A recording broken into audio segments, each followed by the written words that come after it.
Welcome to This Week in East Brunswick. This week, V.F.W. Post 133 honors heroes and heroines of our community. The Board of Education presents the proposed 1992-93 school budget. And Dolly Vasta and Dr. Brian Johnson talk about a new vaccine for Lyme disease on Your Pet Doctor. This and more, including a review of the Town Council meeting. But first, here's a quick preview of next week's programming on Channel 8. Start the week off using light weights with Lenore Kulik. That's at 10 Monday morning on Look Great, Feel Great. At 10:30, the Force Fun series from the Youth Services Department starts up again. This week, Stories from the Library focuses on Tales from Ireland. Tuesday at 7, we'll preempt our usual showing of In Print for a special sports talk review of high school winter sports. Supervisor of Athletics Frank Knoppenberger joins John Megliaro in the studio. At 7:30 Tuesday night, it's the school board budget hearing, recorded Tuesday the 17th at the library.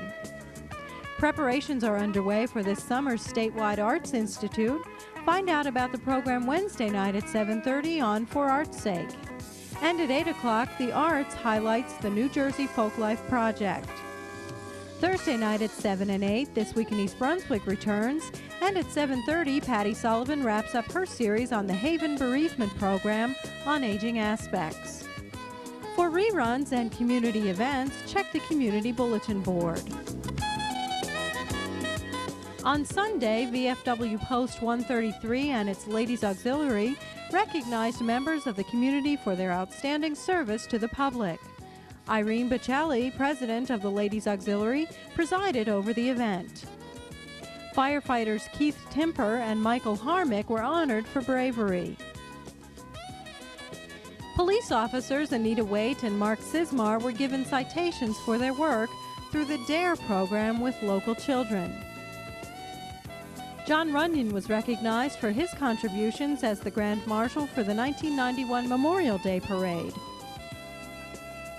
And Eleanor Disporto, who was unable to attend, was commended for her fundraising activities, which have benefited the Post and various charities. Funds for a new building campaign and a flag were given to Lakeview School for handicapped children. Dr. Robert Kuchowski accepted the gifts on behalf of the school. We have approximately 150 children from 11 counties who come daily to our Lakeview School for their unique opportunity to have a chance at a better life. And currently we are expanding the building to the tune of over $5 million. So on behalf of the Ladies Auxiliary, thank you for investing in a few square feet. We're looking to add on over 30,000 square feet, but this is, I guess the old Chinese proverb says you only can take one step at a time as you run a race. So we're very, very, very much grateful for your show of concern and support. And also, I just want you to know that 2 weeks ago, I wrote personal letters to Senator Lautenberg and Bradley for a new flag, because the one we had over our building was kind of weather-worn. I did not expect to get a new flag here, so thanks a lot again. Also, Elliot Davis, a resident of Allentown, Pennsylvania, who was not present at the luncheon, was commended for sending medication which saved the life of a handicapped East Brunswick boy. Township Councilmen David Zarnowski and Anthony Riccobono and Mayor Ira Oskowski came out to offer their congratulations to the honors recipients. I just want to thank everybody for having me here on such a really nice event. There are many, many heroes in the Township of East Brunswick, and I think to honor many of them here today is just something that everybody wants to see. I know you all took time out to be here, and I commend you for coming here to again honor these people, because these people are the real heroes of our town, and they should be honored. And congratulations to them all. Thank you.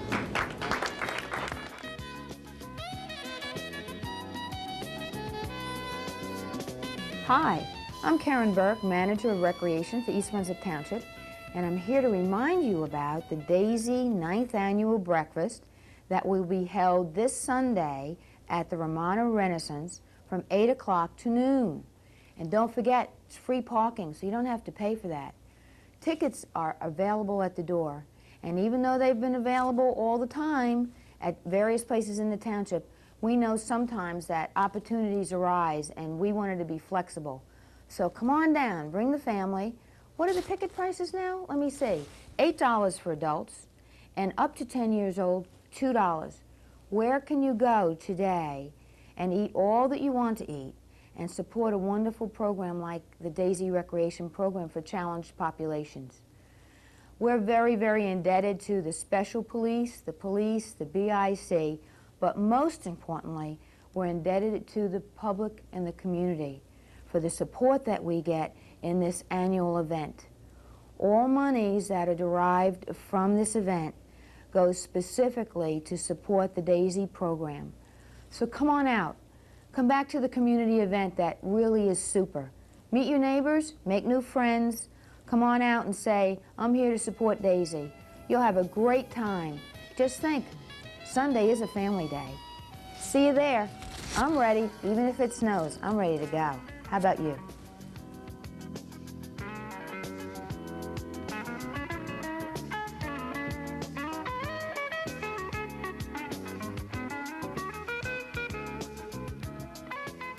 The proposed 1992-93 budget for East Brunswick Public Schools was received with both praise and criticism at the public hearing held Tuesday night. Several members of the public and a few board members criticized the 6.8% increase over last year. However, the overall response by the other audience members was complete support of the budget and the educational system in East Brunswick. Superintendent of Schools, Dr. John Kopko, summarized the tentative budget. The proposed 1992-93 school budget presents a fiscal plan which maintains the high quality of education for the students of the township, but also is sensitive to the local taxpayers in the community, as well as to the current economic conditions in the state of New Jersey. The first chart illustrates the proportions of the three major parts of the budget. Debt service accounts for principal and interest on bonds previously issued for construction and land purchase.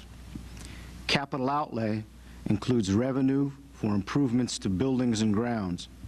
Current expense, by far the largest portion of the budget, includes the funds for the daily operation of the schools. The total tentative budget amounts to $62,661,195. The following chart depicts the major categories in the current expense budget, as well as the capital outlay and debt service portions of the budget. As it should be, instruction is the largest category, 48.4% of the total budget. This line includes just about everything that students and teachers work with every day: textbooks, workbooks, audiovisual materials, paper, art supplies, library books, and all the other instructional materials we use. It also includes salaries for all faculty members. The tentative budget provides funds for new mathematics textbooks and for new textbooks for junior high and high school science courses.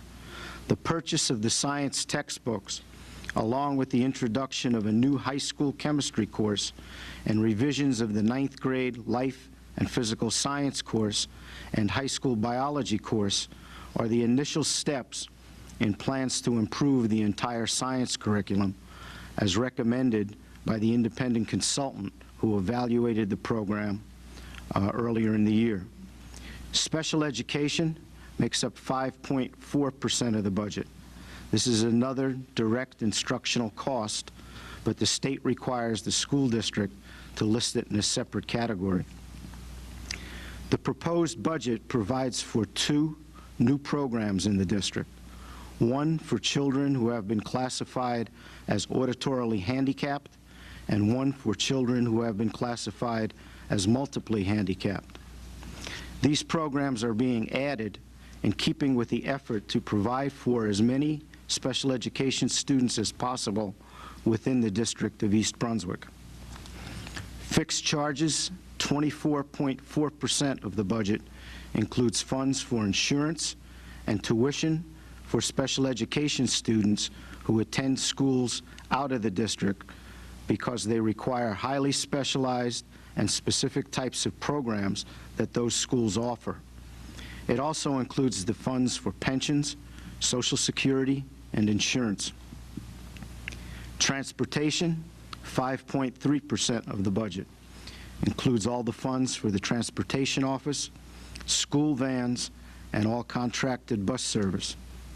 Operations, 4.5% of the total, includes expenses for heat, electricity, telephone service, and also our custodians. Administration makes up approximately 3% of the total and includes the revenue for central administrative offices, postage, legal fees, auditing fees, school elections, and Board of Education expenses. Maintenance includes funds for the upkeep of the buildings and grounds, as well as for instructional and non-instructional equipment.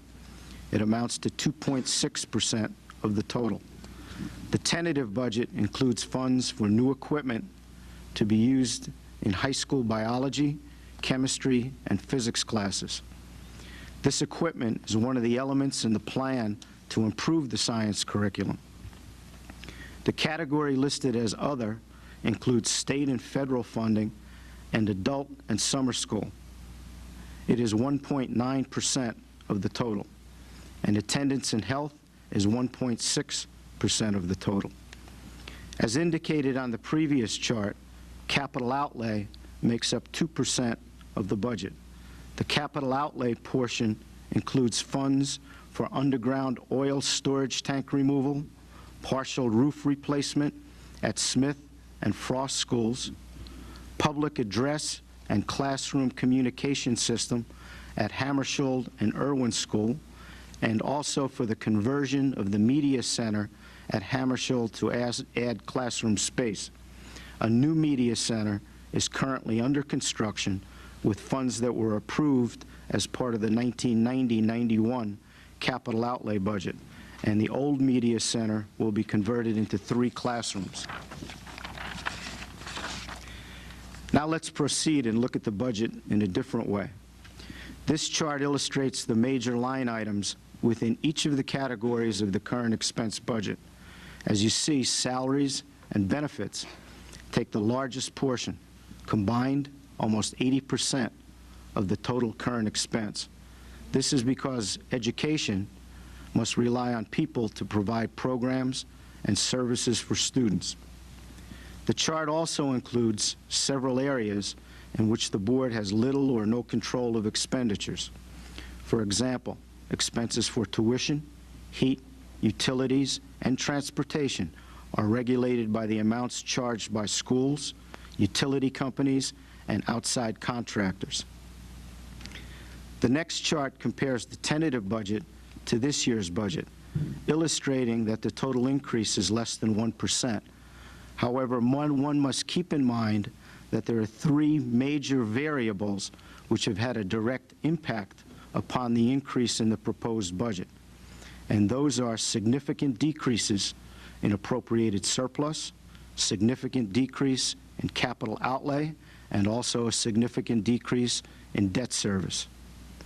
The amount budgeted for pension and Social Security has been deducted to show the actual increase. The total proposed budget is $381,920 less than the state-mandated cap. That's the expenditure side of the budget. Now we'll review the revenues. This chart of the total budget shows that 68.6% of the revenue required to support the schools comes from property taxes, 28.4% from state aid, and 3% from other sources such as federal aid, surplus, and the tuition charged students from other districts. This chart shows the effect the tentative budget would have on the school tax rate. The 1992 estimated school tax rate would be slightly more than $2.30 per 100 of assessed valuation. That's an increase of 6.7 cents per 100. However, as was mentioned previously, the board is currently considering some additions to the budget, which they will be acting upon at the March 26th meeting, which would bring that tax increase, as Mr. Van Wagner stated, to $71 per 100 on a home assessed at $100,000. Finally, we'd like to show you our costs in comparison with other districts in the state. These statistics come from the Cost of Education Index published by the New Jersey School Boards Association. First, here's a comparison of per pupil costs in 23 districts in Middlesex County. East Brunswick is well below the highest in the county and also below the county average. Now, here's a comparison of costs of 160 districts with similar socioeconomic characteristics. East Brunswick is even farther below the highest and the average amounts in this group. The final chart shows how East Brunswick ranks in cost per pupil for various categories in the budget. As you can see, we rank low in many areas. For example, in total expenditures, East Brunswick ranks 13th out of 23 districts in the county and 123rd as compared with 160 similar socioeconomic districts. Actually, we have been described as a cost-efficient district. Even though our costs are below the state average, the achievements of our students are far above average. They score well above national and state averages on standardized tests and consistently win awards in all areas: academics, athletics, and the arts. Their outstanding achievements are directly related to the quality of our staff and the programs we offer, and the school budget provides the framework that supports that quality. Residents will vote on the proposed budget on April 7th.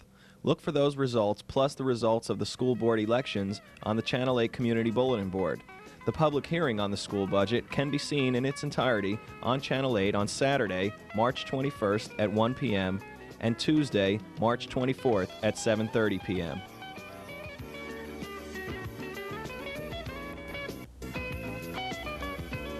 Hi, I'm Dolly Vasta, back once again with Dr. Brian Johnson and your pet doctor. And we're going to be talking about Lyme disease, aren't we? Yes. Lyme disease is a major problem that we have. It affects not only these little guys, but it also affects humans, as I think most people know. Prevention is probably the answer to our treatments. In the last 18 months, we've had approximately 200 cases of Lyme disease. Now, of this, about 8% have died.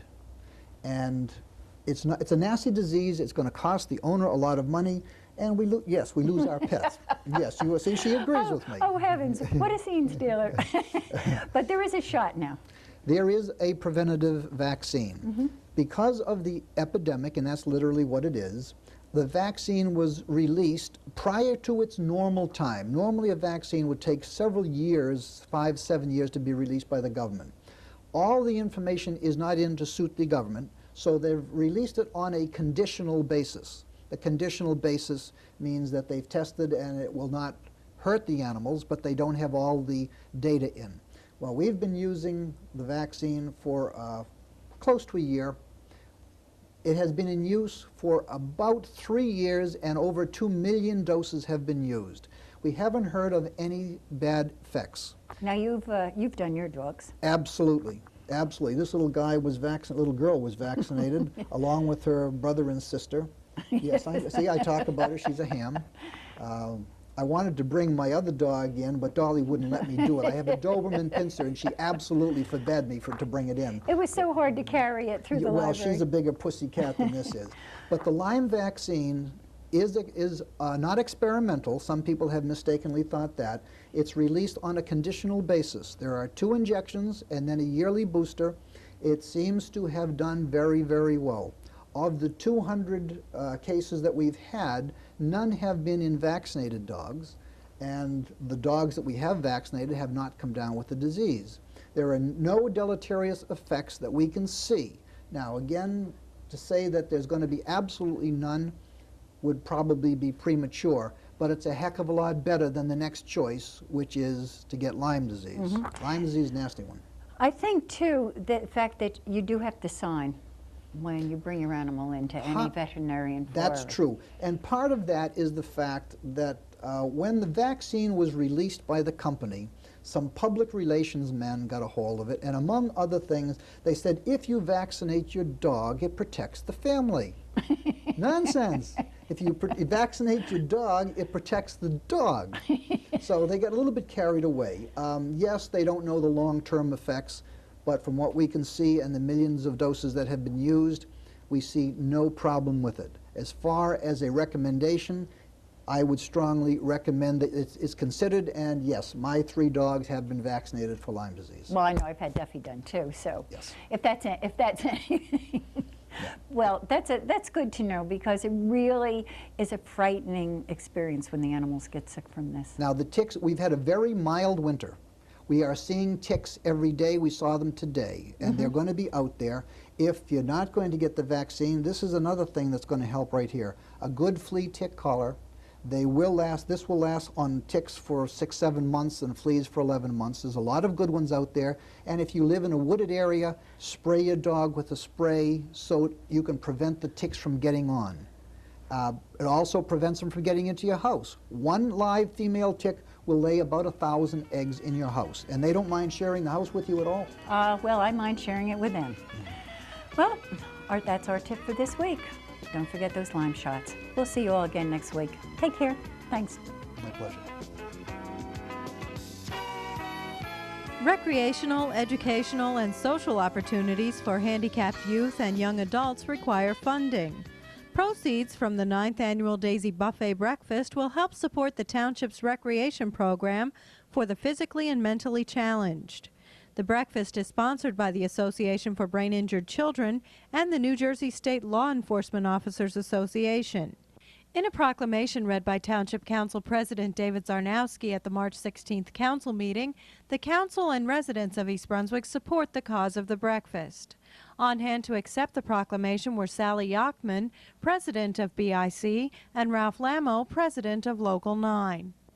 This was followed by a proclamation by Mayor Ira Oskowski naming April 1992 as Alcohol and Drug Awareness Month in East Brunswick.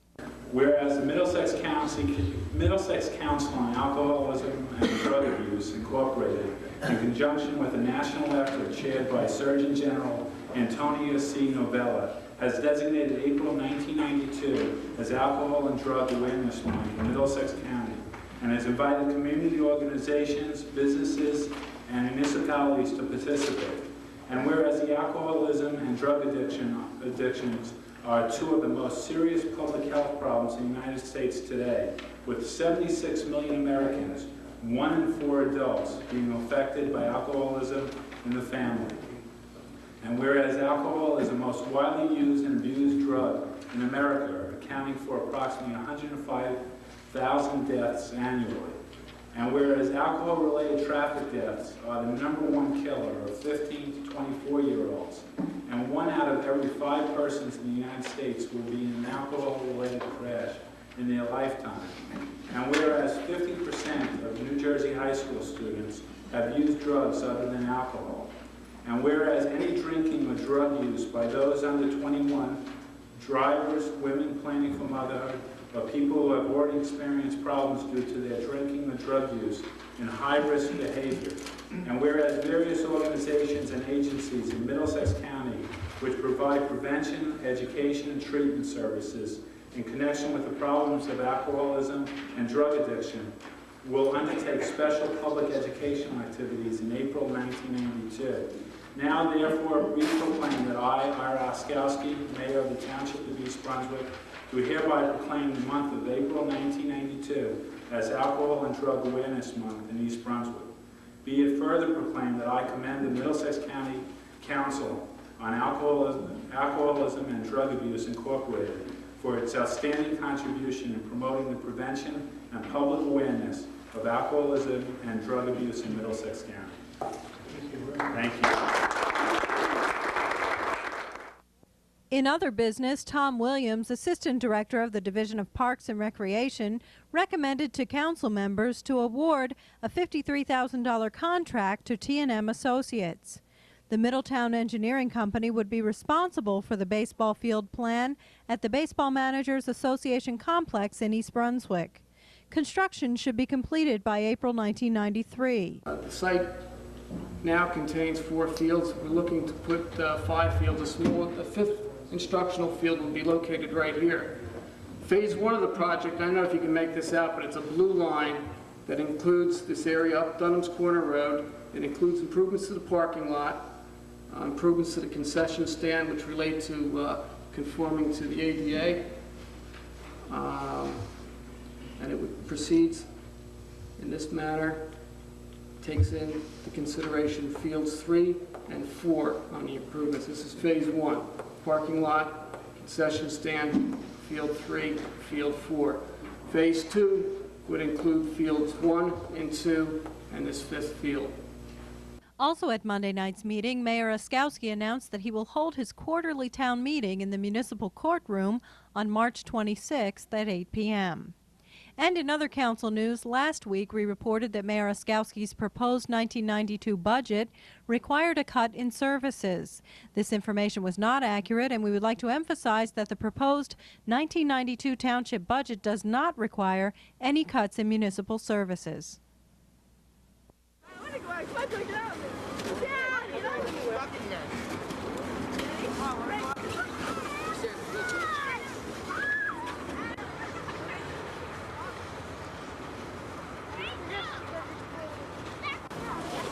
Here, all right?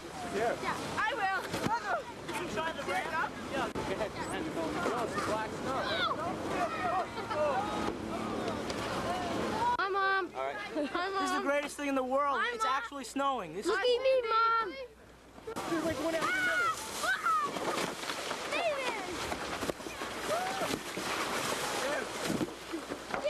Wonderful. It's hard snow. It's like sleep. It's like ice. Ice. Fun snow. Good for sledding?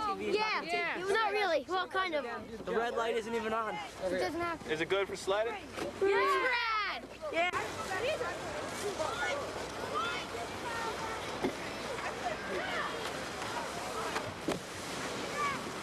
Were you happy there was school was canceled? Yes. No, we were crying. We were like, oh, I want school. All the nerds did.